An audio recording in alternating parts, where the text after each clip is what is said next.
Hello. आज हम लोग प्रेरक प्रसंग के दौर में सुनेंगे एक छोटी सी कहानी जिसका शीर्षक है धैर्य की कीमत।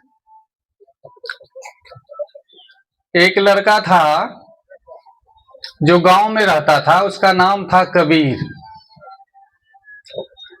और पढ़ता था वह 5वीं क्लास में। जब भी स्कूल जाता था तो दूसरों को देखता था, कोई खेल खेलने में चैंपियन है, कोई पढ़ने में अव्वल है, कोई और विधा में अव्वल है।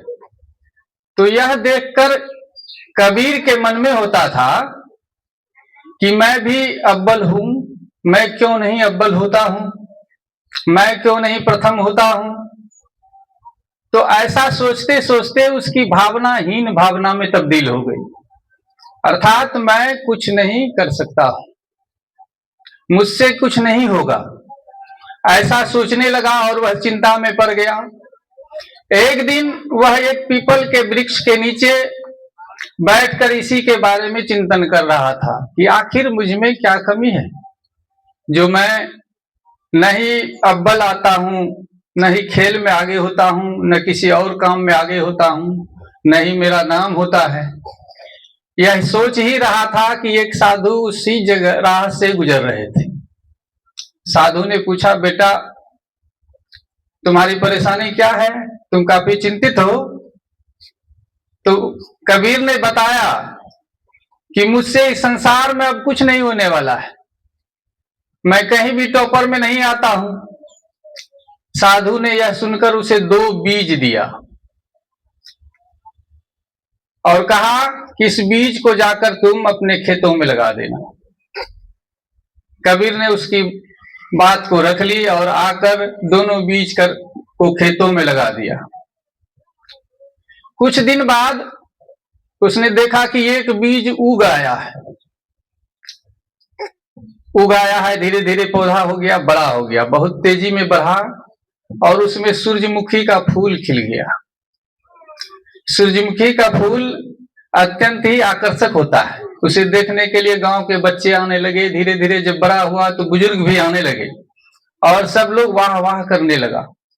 इस फूल की सुंदरता को देखकर इसको किसने लगाया है, यह ढूंढने लगा तो कबीर मिल गया, कबीर ने ही लगाया है।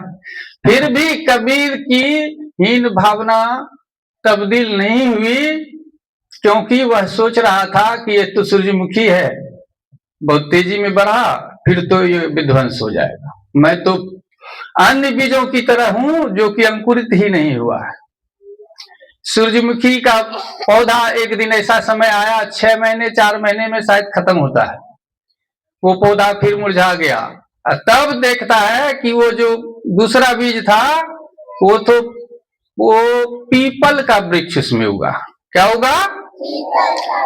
पीपल का वृक्ष 6 महीने बाद उसमें जन्म लिया और धीरे धीरे वह बढ़ने लगा। पीपल का वृक्ष उसको बढ़ने में काफी समय लगा, लगभग 10 साल में वह बड़ा हुआ। समय बीतते गया, जब वृक्ष बहुत बड़ा हुआ तो कबीर उसी वृक्ष के नीचे बैठकर सोच रहा था कि आखिर महात्मा जी ने ये बीज क्यों दिया था हमें। और उसी समय महात्मा जी भी उसी राह से फिर गुजर रहे थे। महात्मा जी आए, कबीर ने पूछा कि महात्मा जी आपने जो ये पौधा दिया था 2 बीज, उसका तो पौधा एक सरगल गया, एक पीपल यही है जिसके नीचे हम बैठे हैं। तो महात्मा जी ने कहा कि जो पौधा धीरे धीरे बढ़ता है, अधिक समय लगता है विकसित होने में, वह शक्तिशाली होता है, और जो पौधा तत्क्षण कम समय में बढ़कर बड़ा होता है वह क्या होता है, कम समय में ही मुरझा जाता है और खत्म हो जाता है। यह मानव जीवन में भी लागू होता है कि धैर्य रखना चाहिए किसी काम के प्रति। समय आने पर भी आपका भाग्य, आपका काम पूरा होगा और साथ देगा। इसी के साथ प्रेरक प्रसंग समाप्त होता है। जय हिंद।